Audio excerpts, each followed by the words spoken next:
বিসমিল্লাহির রহমানির রহিম। আজকের এই অনুষ্ঠানের সম্মানিত সভাপতি, মঞ্চে উপস্থিত মন্ত্রী পরিষদের সদস্য, সংসদ সদস্যবৃন্দ, সমাজ কল্যাণ মন্ত্রণালয়ের কর্মকর্তা বৃন্দ, উপস্থিত এলাকার মুরব্বীবর্গ, মা বোনেরা, এলাকাবাসী ভাইরা, আমাদের নেতৃবৃন্দ এবং কর্মী ভাইরা, আসসালামু আলাইকুম। কেমন আছেন সবাই? আলহামদুলিল্লাহ। আমার জন্য কিন্তু আজকে একটা খুব আনন্দের দিন। কেন জানেন? আজকে থেকে কয়েক মাস আগে যখন নির্বাচনের প্রথম প্রচার অভিযান শুরু হয়, আমি সিলেটের পবিত্র মাটি থেকে সেই প্রচার অভিযান কাজ শুরু করেছিলাম এবং সেই দিনে সিলেটের জনসভা শেষ করে আমি হবিগঞ্জে যখন জনসভা করছি, সেই সময় আমি হবিগঞ্জের জনসভার মঞ্চ থেকে বলেছিলাম যে বিএনপি যদি সরকার গঠন করতে সক্ষম হয় ইনশাআল্লাহ, তাহলে আমরা আমাদের চা বাগান শ্রমিকে যে সকল মায়েরা কাজ করে তাদের জন্য আমরা ফ্যামিলি কার্ড দেব। আজকে আল্লাহর কাছে আমি হাজারো শুকরিয়া জানাই, লক্ষ শুকরিয়া জানাই যে আল্লাহ আমাকে সেই তৌফিক দিয়েছেন আজকে, যে আমি আমার কথা আজকে রাখতে পেরেছি। আমি আজকে আমার সরকার যে কথা আমি দিয়েছিলাম, আমার সরকার আজকে চা বাগানের শ্রমিকদের, যারা নারী শ্রমিক আছেন, তাদের কাছে আমরা ফ্যামিলি কার্ড পৌঁছে দিয়েছি আজকে। হ্যাঁ, আমরা হয়তো আজকে সবাইকে দিতে পারিনি, কিন্তু ইনশাআল্লাহ আগামী 1 বছরের মধ্যে আমরা প্রায় সকল নারী শ্রমিকের কাছে, চা বাগানের সকলের কাছে আমরা ফ্যামিলি কার্ড পৌঁছে দেব ইনশাআল্লাহ। প্রিয় ভাই বোনেরা, বিগত 17 তারিখের ফেব্রুয়ারির 12 তারিখের নির্বাচনে এই বাংলাদেশের মানুষ বাংলাদেশ জাতীয়তাবাদী দলকে নির্বাচিত করেছিল। কেন?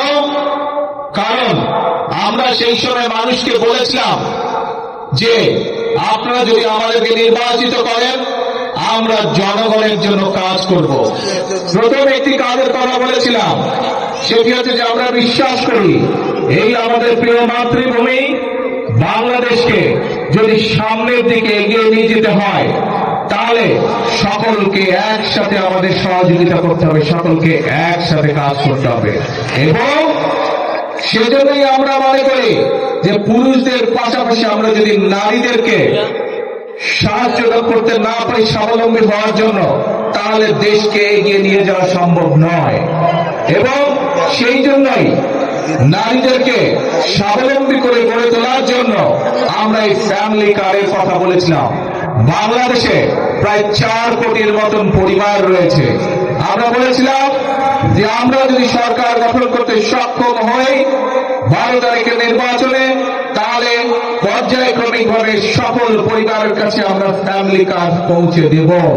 বিশেষ করে নারী প্রধানদের কাছে, পরিবারের যে নারী প্রধান তার কাছে আমরা নির্বাচন হওয়ার সাথে সাথে 1 মাসেরও কম সময়ের ভিতরে আমরা আমাদের এই প্রতিশ্রুতি বাস্তবায়নের কাজ শুরু করেছিলাম। প্রিয় ভাই বোনেরা, আমাদের লক্ষ্য পরিষ্কার, বাংলাদেশের ভাগ্যের পরিবর্তন করা, বাংলাদেশের মানুষের ভাগ্যের পরিবর্তন করা। এবং সে কারণে আপনারা দেখেছেন যে আজকে শুধু ফ্যামিলি কার্ডই নয়, ফ্যামিলি কার্ড দেওয়ার পাশাপাশি এই যে চা বাগানের শ্রমিক, নারী শ্রমিক যারা, তাদের কাছে আমরা, অনেকের কাছে আমরা ঘর প্রদানের জন্য 2 লক্ষ টাকা আমরা দিয়েছি 50 জন শ্রমিককে। 2 লক্ষ টাকা করে দিয়েছি 50 জন। আমি এখানে স্টেজের মধ্যে 3 জনের হাতে সেই 2 লক্ষ টাকা চেক তুলে দিয়েছি।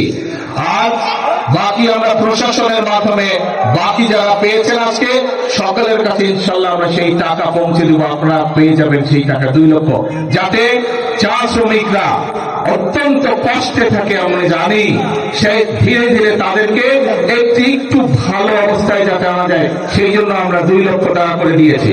এর বাইরেও চা শ্রমিকদের সন্তানরা যাতে লেখাপড়া শিখতে পারে, সেই জন্য আমরা তাদেরকে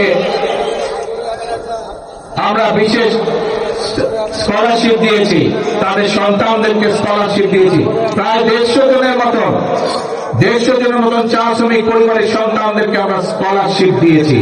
এর বাইরে আমরা এখানে দেখেছেন, আপনারা এই হাজার হাজার মানুষ দেখেছেন যে প্রতিবন্ধী মানুষ কয়েকজন এসেছেন এই মঞ্চে, তাদের হাতে তাদের চিকিৎসার জন্য আমরা 50,000 কাউকে 10,000 কাউকে আমরা টাকাটা তুলে দিয়েছি, চেক তুলে দিয়েছি।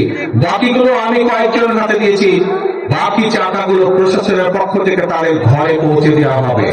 প্রিয় ভাই বোনেরা, নিশ্চয়ই আপনাদের মনে আছে আমরা বলেছিলাম এই কাজগুলোর পাশাপাশিও আমরা এই দেশের কৃষকদের পাশেও দাঁড়াতে চাই, এবং এই যে বর্তমান বাজেট যেটা আমরা কয়েকদিন আগে বাজেট উপস্থাপন করেছি, সেই বাজেটে আমরা অর্থ বরাদ্দ করেছি আগামী বছর, এই যে সামনে এখন জুলাই মাস থেকে আগামী 1 বছর পর্যন্ত আমরা বাংলাদেশের 40 লক্ষ কৃষক ভাইয়ের হাতে আমরা কৃষক কার্ড